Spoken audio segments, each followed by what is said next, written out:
இன்னைக்கு நம்ம வீடியோல வாழைக்காய் வறுவல் எப்படி செய்யறதுன்னு பார்க்க போறோம். நான் வந்து ரொம்ப சின்ன சைஸ்ல இருக்கிற வாழைக்காய் 2 வாழைக்காவை எடுத்து நல்லா ரொம்ப மெல்லிசா கட் பண்ணி வச்சிருக்கேன் பாருங்க.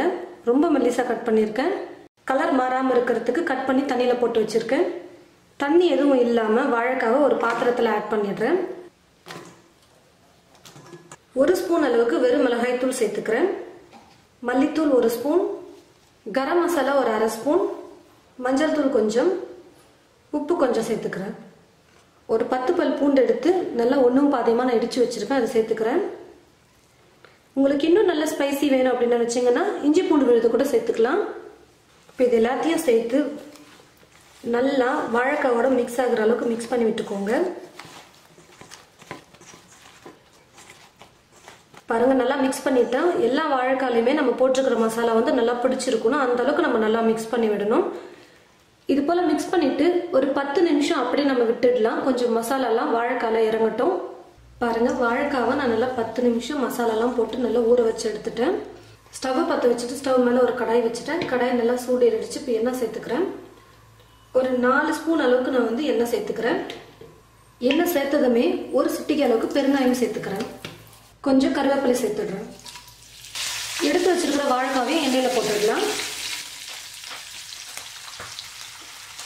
நம்ம உப்பு போட்டு மிக்ஸ் பண்ணதுனால கொஞ்சம் தண்ணி விட்ட மாதிரி தான் இருக்கும் வாழைக்காய். அதனால நமக்கு எக்ஸ்ட்ராலாம் தண்ணி எதுவும் சேர்க்க வேண்டாம்.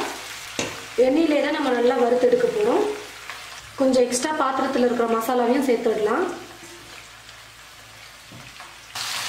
ரொம்ப திருப்பி கொடுக்காம கொஞ்சம் அப்பப்போ லைட்டாக நம்ம திருப்பி கொடுக்கலாம். நம்ம ரொம்ப மெல்லிஸாக கட் பண்ணியிருக்கிறதுனால வாழைக்காய் அப்புறம் கட் ஆகிடும். லைட்டாக நம்ம அப்பப்போ திருப்பி கொடுத்து மிதமான தீயை வச்சு நம்ம நல்லா குக் பண்ணோம்னா நல்லா மொறு நல்லா வறுவல் சூப்பராக வரும். ஸ்டவ் வந்து ஃபுல்லாக வைக்காம மீடியம் ஃப்ளேமில் வச்சுட்டு நம்ம குக் பண்ணிக்கலாம்.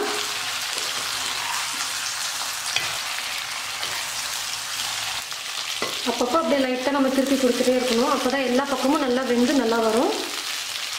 பாருங்கள், வாழைக்காய் நல்லா வெந்து வந்திருக்கு. குறைஞ்சது நம்ம ஒரு 15லிருந்து 20 நிமிஷமாவது நம்ம குக் பண்ணணும். அப்போ தான் வாழைக்காய் வந்து நல்லா வெந்து வரும். சரியாக ஒரு 15 நிமிஷம் குக் பண்ணுங்க. அதுக்கப்புறமா சும்மா ஒரு லைட்டாக ஒரு துண்டு வாழைக்காய் எடுத்து சாப்பிட்டு பாருங்கள், வெந்திருக்கான்னு தெரியும். வேகலைன்னா எக்ஸ்ட்ரா ஒரு 5 நிமிஷம் நம்ம குக் பண்ணிக்கலாம். வாழைக்காய் எல்லாம் நல்லா வெந்து வந்திருக்கு. இப்போ நான் ஸ்டவ் ஆஃப் பண்ணிடுறேன். வாழைக்காய் வறுவல் வந்து நம்ம ரெடி பண்ணிட்டோம். ரொம்பவே சிம்பிள் தான் இதை செய்யறது. நம்ம எக்ஸ்ட்ரா எதுவுமே பண்ணலை. வாழைக்காவை நறுக்கி நம்ம மசாலாலாம் மிக்ஸ் பண்ணி நம்ம எண்ணெயில் போட்டு நல்லா ஃப்ரை பண்ணி எடுத்துட்டோம். ரொம்ப ஈஸியான ஒரு ரெசிபி. கண்டிப்பாக எல்லாரும் இதை செய்யலாம். ரொம்பவே டேஸ்டியாகவும் இருக்கும். முக்கியமாக சாம்பார் சாதம், ரச சாதம், தயிர் சாதம், லெமன் சாதம், இந்த மாதிரி வெரைட்டி ரைஸ் எல்லாத்துக்கும் இந்த வாழைக்காய் வறுவல் வந்து ரொம்பவே சூப்பராக இருக்கும்.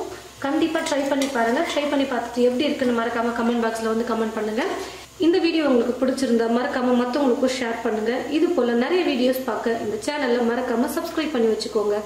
கூடவே பக்கத்தில் இருக்கிற பெல் பட்டனையும் ப்ரெஸ் பண்ணிக்கோங்க. தேங்க்யூ.